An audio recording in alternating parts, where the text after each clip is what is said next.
Ladies and gentlemen, the ringing of that phone bell means mystery, adventure.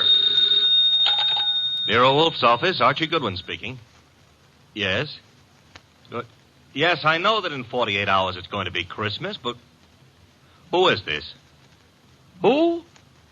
Look, I'm a big boy now, so... Okay. Tonight at 8. Goodbye. What the devil was that?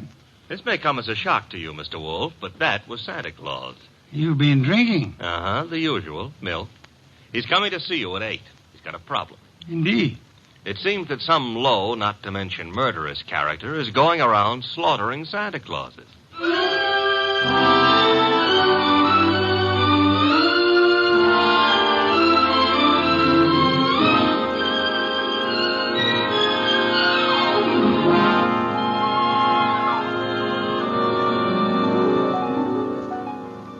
Ladies and gentlemen, it's the bulkiest, balkiest, smartest, and most unpredictable detective in the world. That chair-born genius, Nero Wolfe. Created by Rex Stott and brought to you in a new series of adventures over this NBC network in the person of Mr. Sidney Greenstreet.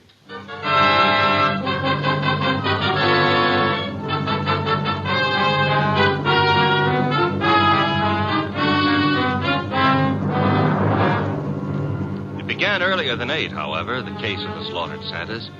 It began, to be precise, on the corner of 34th Street and Carlisle. The hour was close to 6, the weather cold, the sky dark. How you doing, Santa? I'm freezing to death, officer. It's a cold day. You packing up? Yeah, I guess so. Not many people around anymore. Oh, heading for home and dinner. How was the collection? Well, I don't need no armored car, but a few dozen kids are going to have something for their Christmas stockings. Your competition, the guy in the opposite corner, is already scrammed. Probably got low blood pressure. Yeah, give me a hand to get the collection pot off the chains, eh? Sure, there you go. Yeah, thanks. Yeah, I'll just walk you down the block. Got a phone in. Okay, fine. One Santa still left. Wonder what he's waiting for. Santa Claus. Well, watch yourself going down those chimneys tonight, eh? Sure. Well, I'll cut across the avenue here. Be seeing you. Hey, that car coming down the street. Got its lights out. Look out!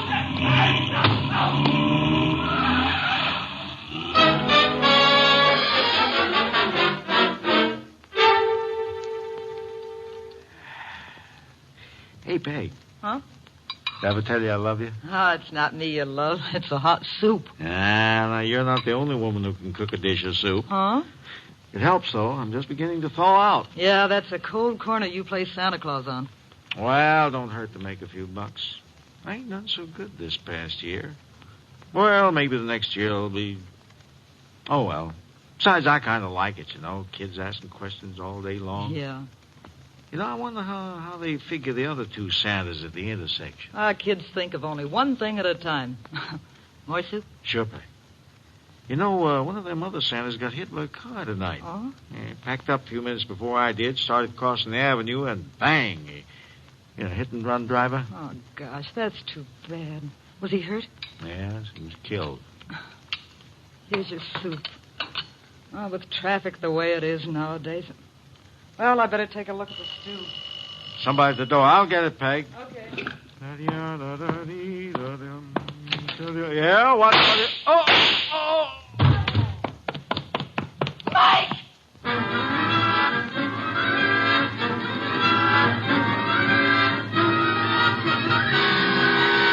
Wolfe? Yes, Archie? I've been thinking. Good heavens. Oh, I admit it won't bring about a national emergency. But, Mr. Wolfe, Christmas is only a couple of days away. If you're hinting about your present... No. I was just imagining you behind a team of reindeer. Your imagination is morbid. You'd make a wonderful Santa Claus. Phooey. You got the perfect build for it. Of course, as for character... Archie. Yeah? Can you picture me scrambling down a chimney? Well, they might have to build bigger chimneys, but... Bah. There's that, too. However... That is the front door. True. I was thinking... You might see who it is. Well, if nobody's been lying to me on the phone, that'll be Santa Claus. Let him in. But I haven't decided what I want for Christmas yet, Mr. Wolfe. For example, should she be blonde or brunette, tall or short? Archie. On my way. Good evening. I dislike dawdling on anyone's doorstep. Well, stop dawdling. Come in, please. Mr. Wolfe has been warned of my arrival. He has. Through here. Mr. Wolfe, this is Santa Claus? My name is Barton, John Barton. How do you do, sir? I have no time for the social graces, Mr. Wolfe. I'm about to be murdered. Hardly in my house. I have objections. I'm a frightened man, Mr. Wolfe. Indeed. This costume you see me in is responsible for it all. Why are you in it? I had a notion it might be, well, entertaining to play Santa Claus in public. I'm a wealthy man, sir. I can afford to have whims. Therefore, I have assumed this masquerade. However, it apparently is going to be the death of me. Mr. Barton, you have adequately conveyed an atmosphere and an emotion. I suggest you concentrate on facts now. Very well. I have been acting as Santa Claus for the Tuberculosis Fund. My station is the corner of 34th Street and Carlisle Avenue. I might add the northeast corner. Why? Because at that intersection there have been two other Santa Clauses. One on the southeast corner and one on the southwest corner. 3 Santa Clauses, then, on 3 corners. Yes. Now then, earlier tonight, the man on the southwest corner started home. He was crossing the avenue when he was run down and killed by an automobile.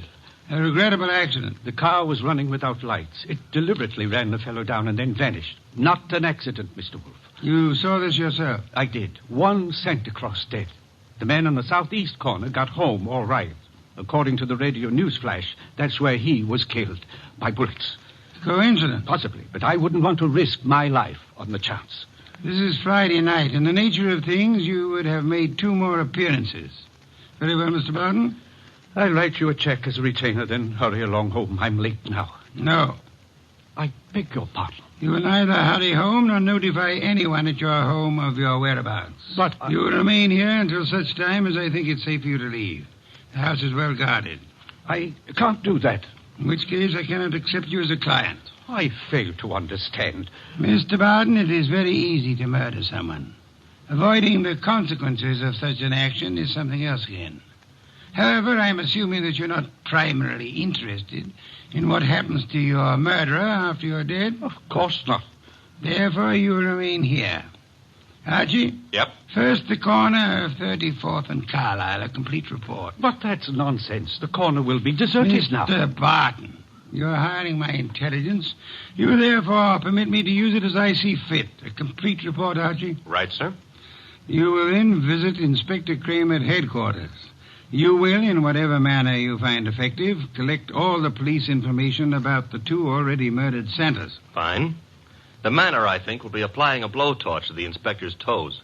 Your levity is ill-timed. The inspector is likely to throw me out of my ear. Your problem. My ear?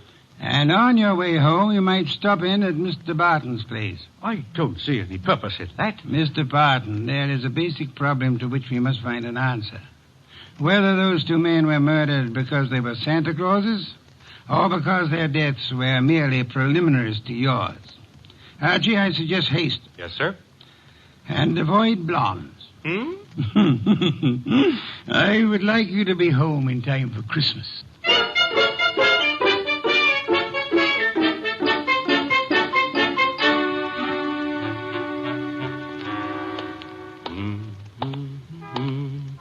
Hey, Bud. Yeah? Got the price of a cup of coffee? You sure you mean coffee? Either you're gonna dig it up or you ain't. Never mind the questions about my personal affairs, see? Oh, I apologize. Here. 2 bits. Thanks. You're welcome. Don't let me keep you. You're not. 34th and Carlisle, huh? During the day filled with milling throngs. Hey, that's a nice phrase. I'll have to remember it. Milling throngs. And now desolate and deserted. Well, that's life. Is that a fact? That's philosophy. Yeah? Well, for 2 bits, I don't have to listen to no philosophy, see? Good night, Bud.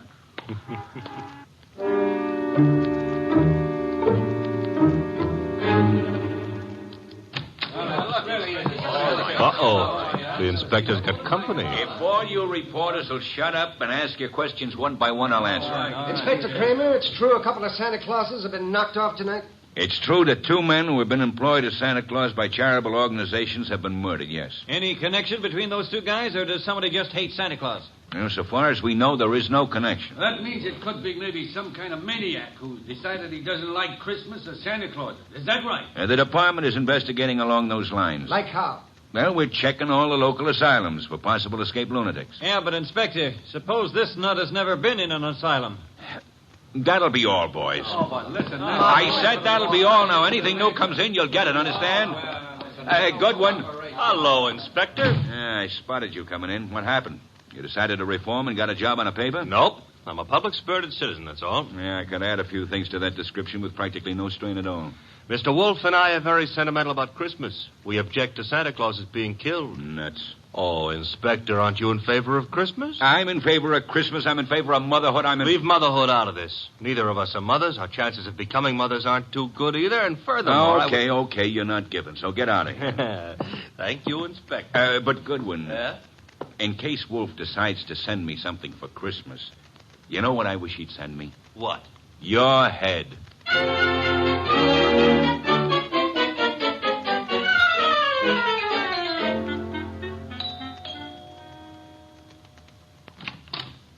Well, Oh. now I know what I want for Christmas. What did you say? I said my name is Goodwin and it's cold on your doorstep. Oh, I'm sorry. Come in. Mm-hmm. You didn't mention your name. I'm Laura Barton. Mrs. Laura Barton?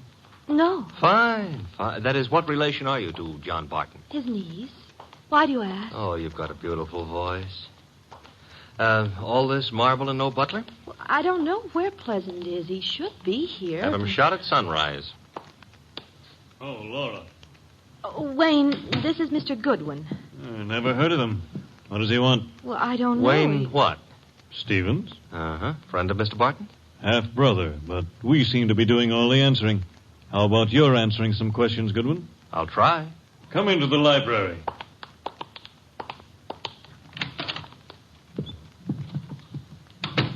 What do you want? For Christmas? Erase that. I would like to see Mr. Barton. He's not home. Where is he? Don't you know? I wouldn't have come here asking for him if I did, would I? I suppose that's true. What did you want with him? Conversation. About? Anything. You see, I like to talk to rich men. Are you rich?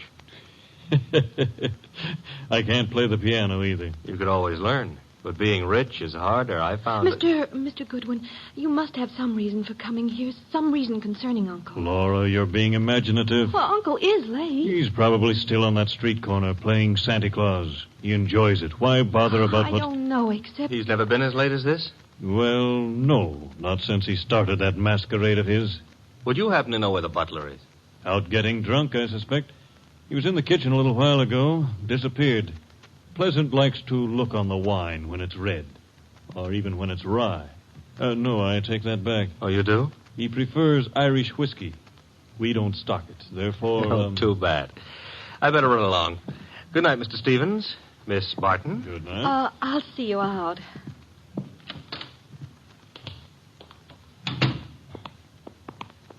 Prettiest butler I ever saw. Blonde. Now, old Dr. Tidmouse always said, beware of blondes because... Mr. Goodwin, Well, I'm waiting. Well, Mr. Goodwin, you must know something about Uncle. Something you didn't want to tell us. Makes you think so?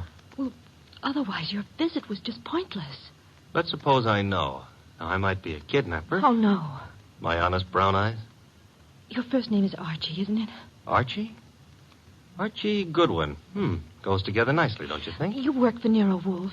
You're going back to him now? I might be, but then again, I might be going to the movies. I recognized you. Your pictures have been in the papers. Take me with you to see Mr. Wolfe. You can trust me. I never trust blondes. Oh, that's unfair. Well, no, I don't trust brunettes either. Furthermore, I'm not sure Mr. Wolfe would want to see you, so So?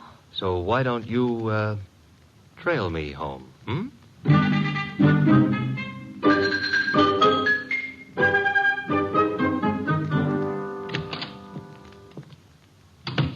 Is that you, Archie? Archie? Where's Santa Claus? Guest room. He was tired. What, I've been trailed home. Indeed? By a blonde.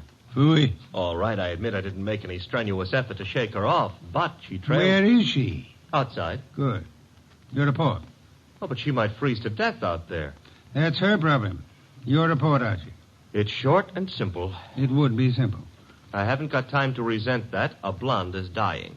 As for the report, corner of 34th and Carlisle is a very quiet spot at night. No one was around, but a bum who got into me for a quarter. For coffee, he said. You will not put that quarter on the expense account. Stop worrying. That was a private gesture. There were 4 corners. Corner number 1 had a dress shop on it. Corner number 2, a drugstore with a beautiful redhead in the window making with a hair rinse. The ad said her name was Noreen, but it didn't give her phone number. Gee. 3rd corner was devoted to a shoe store, and the 4th corner had a bank on it. A bank? Uh-huh. Kind of thought we'd have a pause at that point. Mean something? Inspector Kramer's information consisted of... Oh, you're being coy. Kramer furnished the information the police could find no connection between the 2 murdered Santas. Except for the fact that they were both playing Santa Claus. Well, isn't that a little on the obvious side? This is an obvious case. The Barton home, Archie. Marble and old lace. The butler, his name is Pleasant, was among those missing. Among those present, Laura Barton, the old man's niece, and Wayne Stevens, his half-brother. Ah.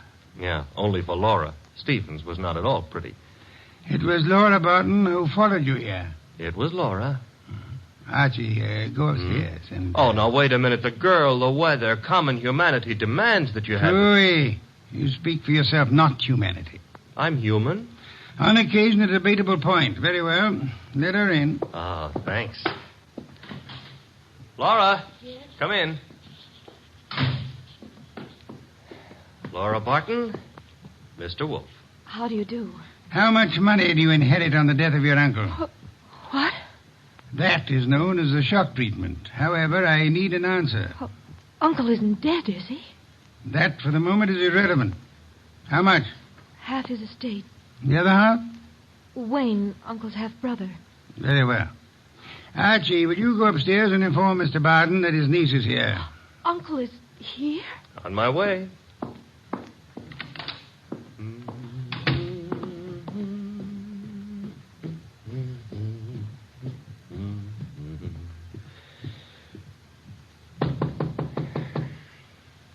Yes? Archie, Mr. Barton. Come in. Mr. Wolfe would like you to come downstairs.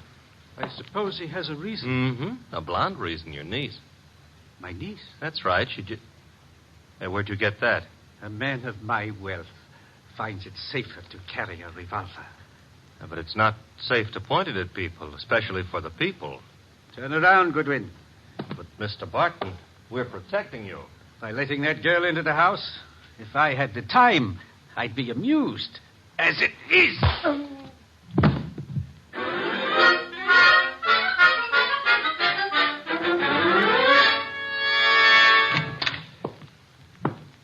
Archie, you been gone? Good heaven. Uh-huh. Santa Claus came early. Your head. Which one are you referring to, my own or the one Santa gave me? You had better sit. No, I had enough trouble getting up a little while ago. I'm staying out of any positions in which I might have to do that again. Mr. Barton is among the missing.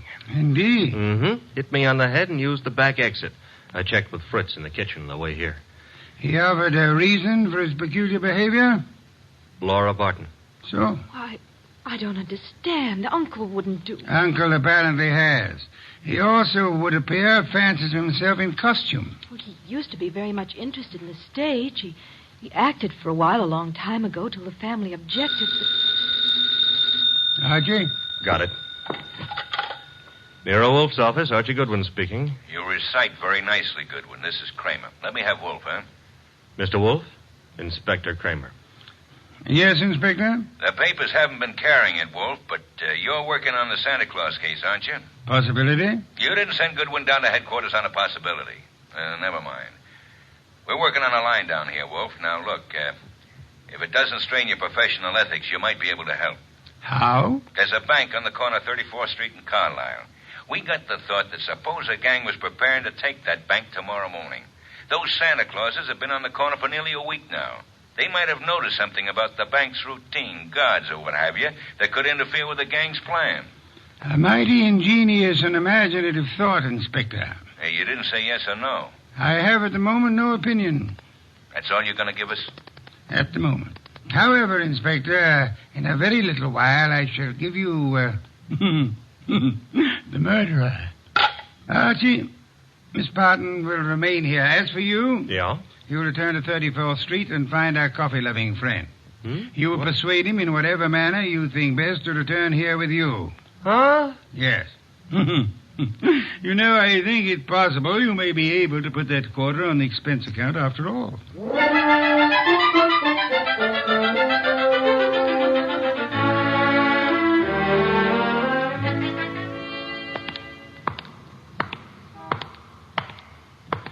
You. What? Oh, why? I've seen you before. Yeah, I've learned to love the neighborhood. That's why it's going to break my heart. What is? Leaving it with you. With... It's sensitive about having guns pulled on me tonight. Let go of me, will you? Not until I tell you that, let go of me, will you? Gun looks in a lot better shape than you do. You're coming with me. Oh, where? Mr. Wolfe would like to see you. Nero Wolfe? Yeah. Well, why? He's trying to salvage a quarter.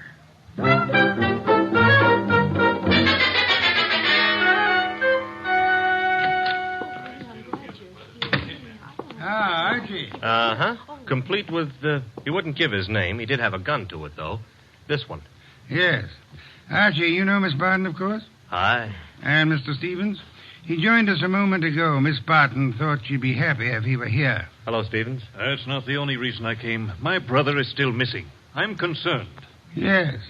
You, sir, will you sit down? Watching people stand makes me uncomfortable. I don't have to. You do. Archie is stronger than you are.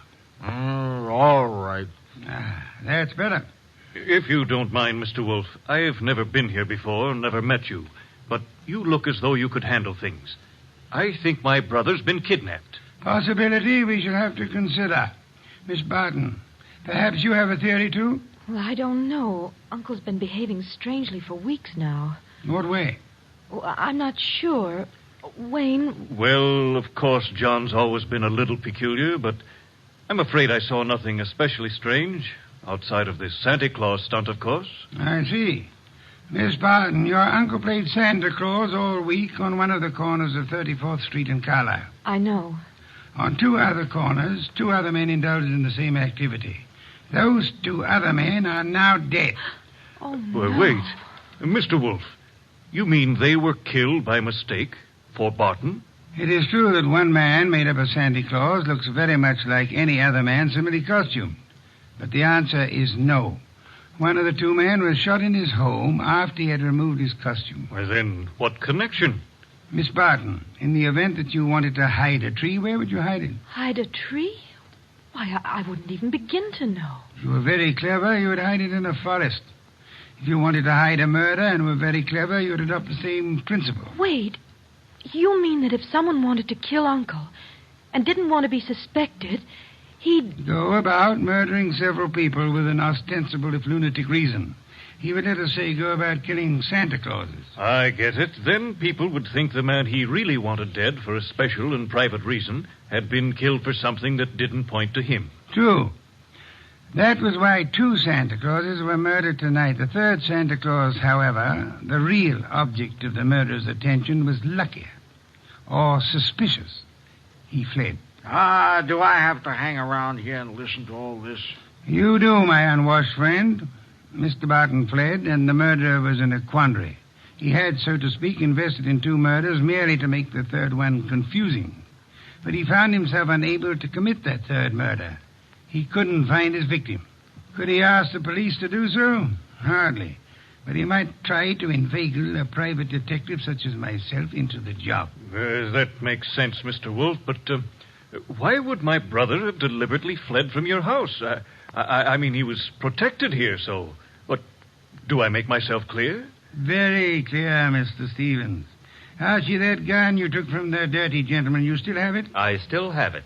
Then would you mind pointing it at Mr. Stevens here until the police remove him?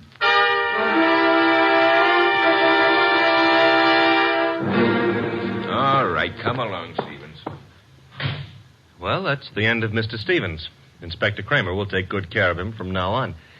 But now, Mr. Wolfe, Laura and me and the refugee from a washcloth over here would still like to know how and why and who was involved. I knew two people had a motive for John Barton's death. Laura Barton and Wayne Stevens.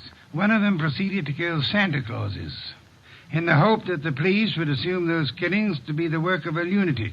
The paper certainly hopped on that assumption. Yes. However, John Barton, aware that his life was in danger, escaped his murderer and hid. In this house? No. A man in Santa Claus costume came here and said he was Barton. However, he was an obvious imposter. He proved that by his flight when his niece came here. You mean he could fool you, but he knew he wouldn't be able to fool me, so... Precisely, therefore, was not Barton. Who was it? Who else had disappeared at the propitious moment? The butler, Pleasant. True. I distrust coincidence. Stevens needed an accomplice, hence he sent Pleasant here. And Pleasant would give you a song and dance about Barton's danger and then scram. You'd start investigating, discover Barton was missing, try to find him, and lead Stevens to his victim, huh? I frustrated that part of the plan by insisting on Pleasant's remaining here, which he did until... That part of it's fine. But how did you choose between Laura and Stevens? It was Stevens who knew, without being told, that Barton had been in this house and had fled from it. Yeah. You yourself mentioned that Stevens had only been here a moment, so you hadn't told him. Obviously, the butler phoned him as soon as he had hit you over the head and escaped. Furthermore, the butler masquerading as Barton had attempted to throw suspicion on Miss Barton. That convinced me of her innocence. Well, you've done it again, Mr. Wolfe, except for one minor detail. You're not very successful at irony, Archie. What minor detail? Where is Barton? In this house. Huh? When did that happen? You arrived home with the gentleman sitting near you. The bum? Wait a minute. This I ought to be able to figure out myself. Laura said Barton used to be an actor. That's item one, huh? Yes, Archie. Also, why is a supposed tramp hanging around a deserted intersection for handouts? The answer is he wasn't. He was keeping an eye out for trouble he knew was after him. Oh, so it turns out I gave a quarter to a millionaire. Uncle, your uncle. Oh, that is... I know, my dear. Yes, I'm Uncle. I did rather a decent job, didn't I? No one recognized me. Except, of course, you, Mr. Wolfe. Not recognition, Mr. Barton. Logic. Archie, open some beer for us. Yes, sir. Logic, eh? Well, whatever it was, Mr. Wolfe, I owe you a good deal. How can I ever repay you? Oddly enough, the answer is simplicity itself. Make out a check.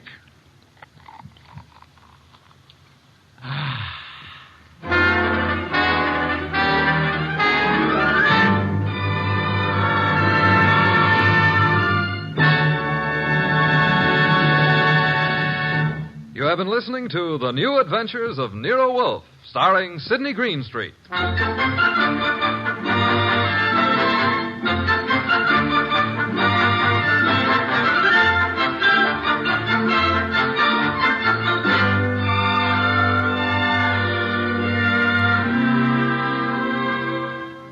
Tonight's transcribed story was based on the characters created by Rex Stout. This is an Edwin Fadiman program produced and directed by J. Donald Wilson.